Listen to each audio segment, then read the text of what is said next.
Hello everyone, myself is Ravi Jha. आप सबका स्वागत है आपके खुद के चैनल टारगेट फॉर आईक्यू में।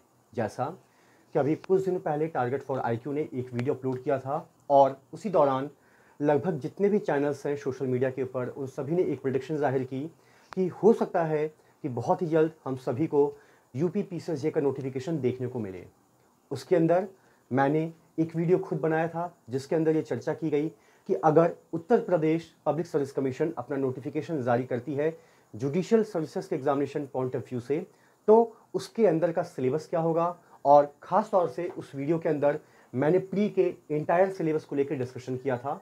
उसके बाद मैंने आपसे ये भी वादा किया था कि मैं मेंस के ऊपर भी एक वीडियो लेकर आऊँगा और लोकल लॉस के ऊपर भी एक वीडियो लेकर बहुत ही जल्द आप सबके सामने हाजिर होऊंगा। हालांकि ये एक सामान्य सी बात है कि जो लोकल लॉज है ये एक ऐसा पार्ट होता है यूपी पीसीएसजे का जिसको कि पूरे साल भर या हम कह दें मैक्सिमम टाइम तक शायद हम टच भी नहीं करते हैं। क्यों? क्योंकि शायद ये मेजर एक्ट के दायरे में आता ही नहीं है और कहीं ना कहीं यही लोकल लॉज जो है हमारा एक डिसाइडिंग फैक्टर होता है हमारे सिलेक्शन के नज़रिए से कि क्या हम इन होंगे या क्या हम आउट होंगे। तो ये जो लोकल लॉज है इसको हम किसी भी नज़रिए से नज़रअंदाज कर भी नहीं सकते हैं। तो आज के इस पूरे के पूरे इंटायर वीडियो के अंदर हम जिन बातों के ऊपर चर्चा करेंगे उस चर्चा का केंद्र होगा सिर्फ और सिर्फ आपके लोकल एक्ट जो यूपी पीसीएसजे के मेंस पेपर के 5वें हिस्से का एक पार्ट होता है। अगर हम मेंस के 5वें पेपर की बात करें तो वहां पर आपको जो पेपर देखने को मिलता है वो पेपर आपका कहलाता है penal revenue and the local laws. जाहिर सी बात है अगर यहाँ पर मैंने आपके साथ डिस्कशन किया है पीनल लॉज का तो पीनल लॉज का संबंध यहाँ पर आता है इंडियन पीनल कोड से।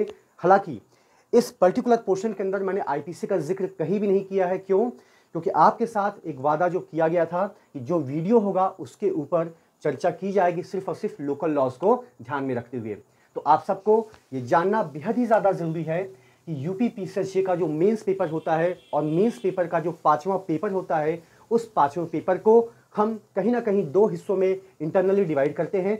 एक पार्ट आपका कहलाता है पीनल लॉज जिसके अंदर सिर्फ और सिर्फ अध्ययन किया जाता है भारतीय दंड संहिता का, that is called Indian penal code. और जो दूसरा पार्ट होता है जो पार्ट लगभग 75% पोर्शन कवर करता है वो पार्ट आपका कहलाता है लोकल लॉज से संबंधित।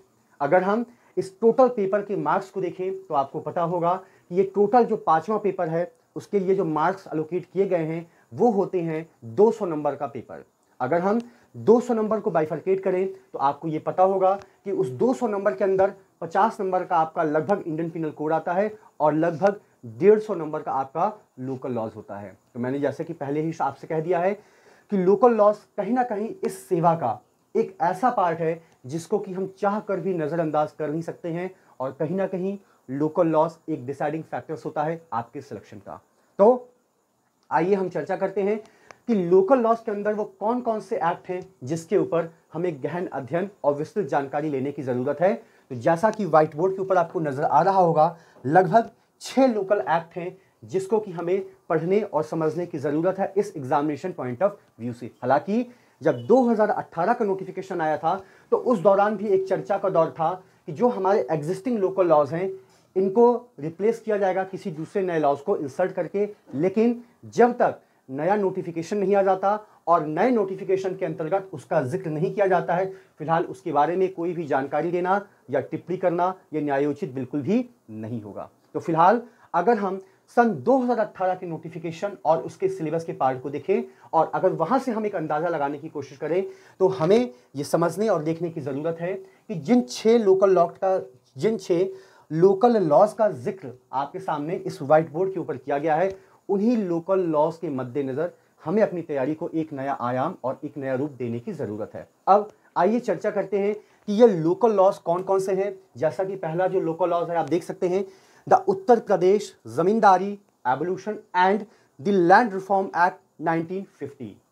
यहाँ पे उत्तर प्रदेश जमींदारी उन्मूलन एवं भूमि सुधार अधिनियम 1950 का जिक्र किया गया है।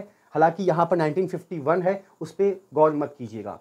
दूसरी बात है the Uttar Pradesh urban building act 1972 अर्थात उत्तर प्रदेश शहरी भवन अधिनियम 1972।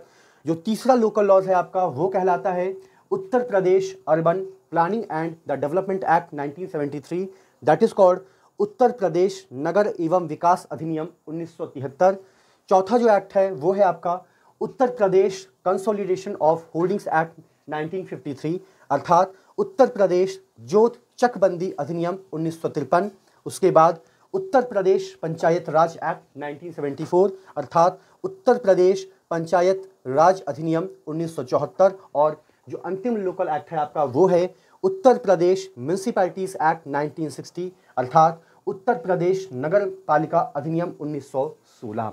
कुल मिला के अगर हम उसी नोटिफिकेशन को आधार मानकर चले तो ये जो पांचवा पेपर है जिसका संबंध आपके डायरेक्टली मेंस एग्जामिनेशन से है, क्योंकि आपको जानकारी के लिए मैं बता दूं कि ये जो लोकल लॉज हैं ये कभी भी प्रिलिमिनरी एग्जामिनेशन में किसी भी रूप में पूछे नहीं जाते हैं। इनका रोल है सिर्फ और सिर्फ mains examination point of view से। मेंस के अंदर इनको पेपर नंबर 5 में जगह दी गई है इंडियन पिनल कोड के साथ, जहां पे इंडियन पिनल कोड के लिए जो नंबर अलोकेट किए गए हैं वो लगभग 50 नंबर के सवाल आईपीसी से पूछे जाते हैं, और जो rest part of the paper 5th होता है उसके अंदर सिर्फ और सिर्फ चर्चा की जाती है लोकल एक्ट को ध्यान में रखते हुए। अब सवाल यह है कि टारगेट फॉर आईक्यू इस लोकल एक्ट के मद्देनजर आपकी किस तरीके से मदद करने के लिए तैयार है, या वो किस तरीके से अपनी स्ट्रेटजी को आपके साथ शेयर करेगा एग्जामिनेशन पॉइंट ऑफ व्यू से। तो आपकी जानकारी के लिए बता दूं कि इस रिगार्डिंग अर्थात एक सेपरेट बैच एक चलाया जाएगा जिस बैच का उद्देश्य होगा सिर्फ और सिर्फ लोकल एक्ट की पढ़ाई को करना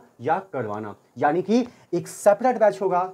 हालांकि टारगेट फॉर आईक्यू की तरफ से प्री और मेंस के लिए भी एक सेपरेट बैच ऑलरेडी चल रहे हैं, लेकिन एक नए बैच को इंट्रोड्यूस किया जाएगा जिसके अंदर सिर्फ और सिर्फ जो भी आपके रेस्पेक्टिव मेंटोर होंगे only they will discuss the part of local act, जहां पर आपकी लाइव क्लासेस चलेंगी आपके एप्लीकेशन के ऊपर। और उस क्लास का सबसे बड़ा बेनिफिट ये होता है कि अगर बाय डिफॉल्ट किसी वजह से आप ऑन टाइम क्लास के अंदर प्रेजेंस ना हो पाए तो वो जो पूरा का पूरा इंटायर लेक्चर है वो उसी एप्लीकेशन के ऊपर लगभग 4 से 6 घंटों के ड्यूरेशन के अंतराल पे आपको वो रिकॉर्डेड वे में भी मिल जाएगा। यानी कि हम कह सकते हैं कि जब तक आपका ये कोर्स चलेगा you can access any lecture at any time at any place, but the thing is that your phone must have a internet connectivity. दूसरी बात यह है कि जो भी क्लासेस आपकी चलेंगी वो दोनों ही लैंग्वेज में आपको कन्वे किया जाएगा, English as well as Hindi. Notes भी आपको जो प्रोवाइड कराए जाएंगे वो मेंस एग्जामिनेशन के पॉइंट ऑफ व्यू से प्रोवाइड कराए जाएंगे। और शायद यही वजह है कि आज के इस सीरीज़ के अंदर मैंने आपके साथ बिल्कुल भी जिक्र नहीं किया कि आपके साथ मैं ये डिस्कशन करूं कि इस एक्ट के अंदर कितने चैप्टर्स हैं, कितने शेड्यूल्स हैं या कितने पार्ट हैं। क्यों? क्योंकि ये जो पूरा का पूरा जो इंटायर बैच रन करेगा उसका ऑब्जेक्ट होगा सिर्फ और सिर्फ मेंस एग्जामिनेशन के पॉइंट ऑफ व्यू से, जहां पर आपके साथ जो चर्चा की जाएगी वो एक सब्जेक्टिव फॉर्म को ध्यान में रखते हुए की जाएगी, ना कि ऑब्जेक्टिव फॉर्म को ध्यान में रखते हुए। इसके अलावा हर दिन एक डाउट सेशन होता है जहां पर एक प्लेटफॉर्म आपके लिए ओपन किया जाता है, जहां पर अगर मान लीजिए किसी भी प्रकार का कोई कंफ्यूजन है ड्यूरिंग दी क्लासरूम तो उसको आप एक क्वेश्चन के फॉर्म में मैसेज कर सकते हैं और इमीडिएट कोशिश की जाती है कि आपके मैसेज का रिप्लाई लाइव क्लासेस के दौरान आपको बोलकर ही किया जा सके।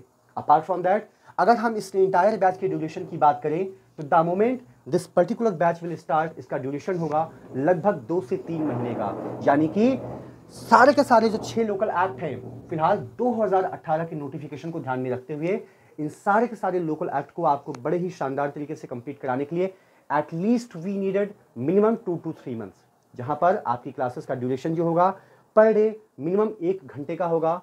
और वो जो 1 घंटे का सेशन होगा वो एक लाइव सेशन होगा जहां पर फैकल्टी का आपके साथ 1-to-1 इंटरेक्शन होगा। बस फर्क सिर्फ यहां पर यह है कि आप जो सवाल करेंगे वो मैसेज के माध्यम से करेंगे और उसी वक्त आपके मैसेज का जो जवाब दिया जाएगा वो लाइव सेशन के दौरान दिया जाएगा। तो ऑब्जेक्ट को मिला के कहने का ये है कि अगर आप पूरे के पूरे पीसेस ये के नोटिफिकेशन को गौर से देखेंगे तो आप ये कह सकते हैं कि ये एक इकलौता ऐसा पार्ट है जो कि एक अहम और महत्वपूर्ण रोल अदा करता है, इवन दो कि हम इस पेपर को शायद लंबे समय तक निगलेक्ट करते हैं। हम कोशिश करते हैं कि शायद हमें लोकल एक्ट पढ़ना ना पड़े, लेकिन सबसे बड़ा सच भी यही है कि बिना इसके पढ़े हम सिलेक्शन के दायरे में आ ही नहीं सकते हैं।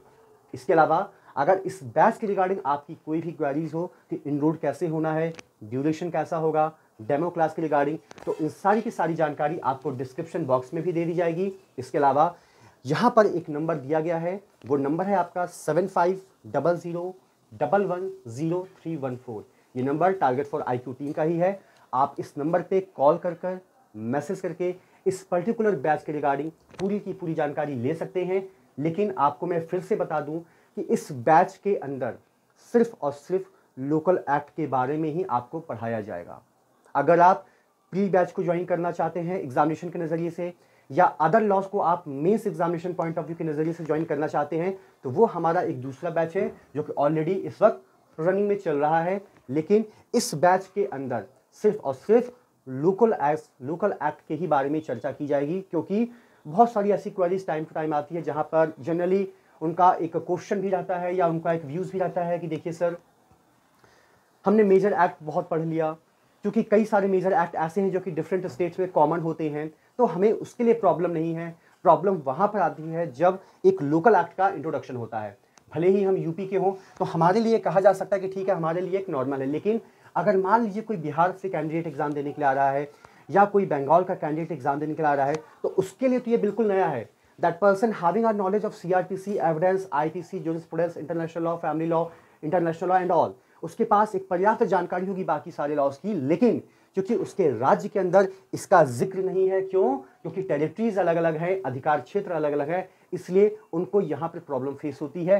ठीक वैसे जैसे अगर हम उत्तर प्रदेश के बाहर किसी और राज्य में एग्जाम देने जाएं तो वहां पर भी लोकल एक्ट को लेके कहीं ना कहीं हमें समस्या से रूबरू होना पड़ता है।